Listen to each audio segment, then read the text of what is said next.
Well, good afternoon, veterans and ladies and gentlemen.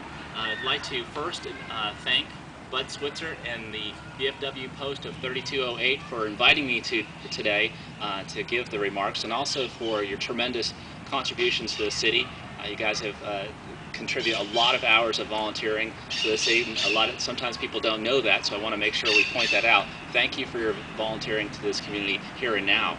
I'd also like to take this moment just to express my sadness with the passing of Bruce Crow, the former mayor and city council member here in the city of Sierra Madre. If you're so inclined, if we can bow our heads in just a moment of silence in remembrance of Bruce Crow.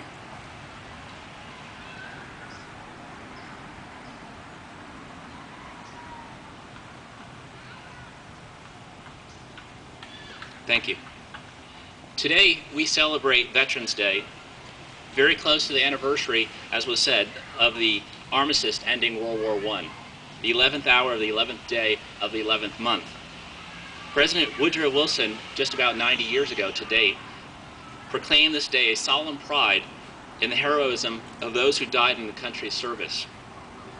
The resolution passed by the Congress that first proclaimed Armistice Day described the end of World War I as the most destructive and the most far-reaching war in the history of human annals.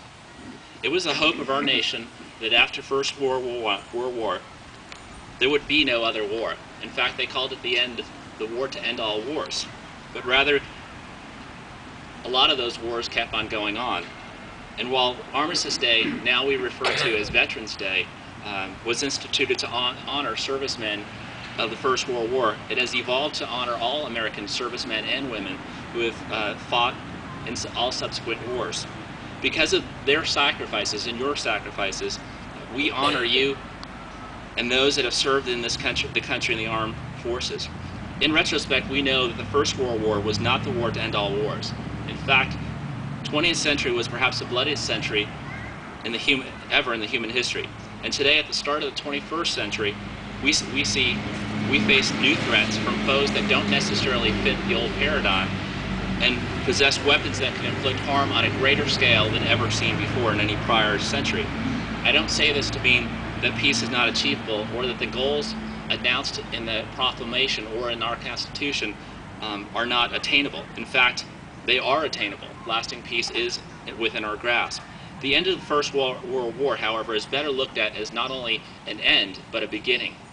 An end of a war and also the beginning of when nations, civilized nations, decided and understood that the problems of war could be resolved through international cooperation. We are reminded on this Veterans Day that what we have today, our freedom and our liberty, and the fact that more than half the nations of this world live under governments of our own choosing, is due to the men and women that have given their lives to the cause of peace.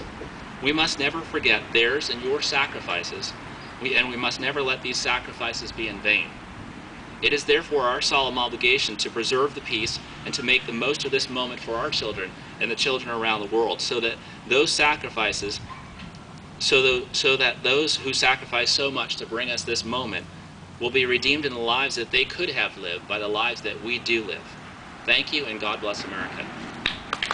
And I do this every year as my gift to the veterans, who I'm very grateful for all that we celebrate here. Why don't you stand with me as we sing God Bless America. God bless America, land that I love. Stand beside her and guide her through the night with the light from above. From the mountains to the prairies, to the oceans white with foam. God bless America, my home sweet